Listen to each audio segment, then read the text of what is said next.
Audio Jungle. तीसरी बार प्रधानमंत्री माननीय नरेंद्र मोदी जी बने हैं, क्या कहना चाहेंगे? देखिए, देश की जनता ने जवाहरलाल नेहरू जी के बाद ये पहला ऐसा मौका आया है जब किसी प्रधानमंत्री पे, किसी पार्टी पे, किसी गठबंधन पे विश्वास किया है। और ये बहुत बड़ी बात है कि नरेंद्र मोदी जी तीसरी बार देश के प्रधानमंत्री बनकर के और देश की जनता की सेवा करेंगे।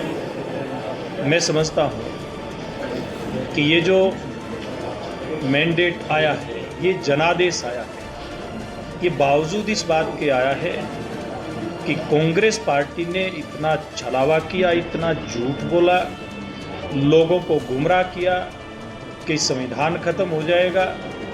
कांग्रेस पार्टी के लोगों ने लोगों को गुमराह किया कि आरक्षण खत्म हो जाएगा। कांग्रेस और ये इंडिया अलायंस था, इनके लोगों ने और भी दुष्प्रचार किया कि महिलाओं को उनके खाते में 85-85 रुपये हर महीने डालेंगे, जो कि देश की अर्थव्यवस्था को पूरी तरह से तबाह करने वाली बात थी। इन सारे प्रपंचों के बावजूद भी देश की जनता ने जितनी सीटें इंडिया अलायंस की नहीं आई, उससे ज़्यादा सीटें केवल भारतीय जनता पार्टी को दी और एनडीए अलायंस को स्पष्ट बहुमत देकर के सरकार बनाई। ये देश की जनता ने बहुत बड़ा विश्वास नरेंद्र मोदी जी और एनडीए के प्रति व्यक्त किया है। 400 सीट का नारा था जी, मगर 240 सीट ही जीत पाए। देखिए, निश्चित रूप से ये जो नारा था 400 पार का एनडीए का नारा था, लेकिन उसके बावजूद भी 292 सीटें एनडीए की आना ये कोई छोटी बात नहीं है, ये बहुत बड़ी बात है। जैसे मैंने बताया, बावजूद इसके कि कांग्रेस पार्टी ने पूरी तरह से देश की जनता को गुमराह करने का प्रयास किया। आप ये बताएं कि अब यहाँ से जो सांसद हैं कुमारी शैलजा, उनका यहाँ के जो विधायक हैं जेजेपी के, उनसे मिलना क्या राजनीति पे असर पड़ेगा? टोना की राजनीति? देखिए, ये तो कांग्रेस पार्टी और जेजेपी के विधायक का बीच का मामला है। अब कांग्रेस पार्टी तय करेगी उन्होंने किसका प्रेशर लेना, किसका प्रेशर नहीं लेना, किस प्रकार की राजनीति उन लोगों ने करनी।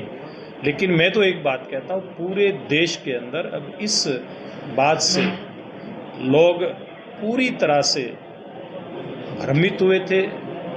चाहे वो संविधान की बात थी, 8500 रुपये खाते में डालने की बात थी, खटाखट आपके खाते में आएगा। अब खटाखट क्या, अब लोग खटाखट इनके दरवाजे खटखटा रहे हैं। असर तो भी इस बात का पड़ने वाला है, जो इन्होंने लोगों को गुमराह करने का प्रयास किया था। लोग इनसे जवाब मांग रहे हैं, लोग इनसे पैसा भी मांग रहे हैं। जो इन्होंने परफॉर्मा भर करके दिया था कि 4 जून के बाद आपको पैसा मिलेगा, लोग दरवाज़ा खटखटा करके इनसे पूछ रहे हैं। जवाब देना पड़ेगा कांग्रेस पार्टी के लोगों को।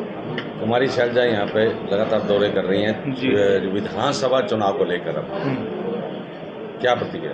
देखिए, सब लोग प्रयास करेंगे, कांग्रेस पार्टी भी कर रही है, भारतीय जनता पार्टी भी कर रही है। लेकिन मैं एक बात कहता हूँ, जिस प्रकार की सेवा का काम भारतीय जनता पार्टी ने किया है और जिस प्रकार से तीसरी बार हरियाणा में भी लगातार तीसरी बार किसी भी पार्टी को इतनी सीटें मिली हैं तो भारतीय जनता पार्टी को मिली है। इसलिए भारतीय जनता पार्टी अगली बार फिर से हरियाणा प्रदेश में सरकार बनाने का काम करेगी। इन लोगों के जो झूठ है वो लेकर के जनता के बीच में जाएगी। इनकी आपसी लड़ाई है, जो उससे कोई बेनिफिट मिलेगा? क्योंकि कुमारी शैलजा ने भी माना है कि हमारी जो गुटबाजी है हमारे। देखिए, इनकी बहुत भयंकर गुटबाजी है। प्रदेश में इनकी गुटबाजी सब लोगों ने देख ली। कहीं हुड्डा साहब अपने बेटे को मुख्यमंत्री बनाना चाहते हैं, रणदीप सुरजेवाला बनना चाहते हैं, कुमारी शैलजा बनना चाहती है, पता नहीं कौन कौन लोग मुख्यमंत्री बनना चाहते हैं। लेकिन ऊपर भी इनके जो गुटबाजी बनी हुई है और नीचे भी आप लोगों ने देखा कि किस प्रकार से आपस में जूतम पैजार सरेआम जनता के सामने, मीडिया के सामने इन लोगों की होती है। तो मैं समझता हूं कि जनता इनको गंभीरता से लेने वाली नहीं है।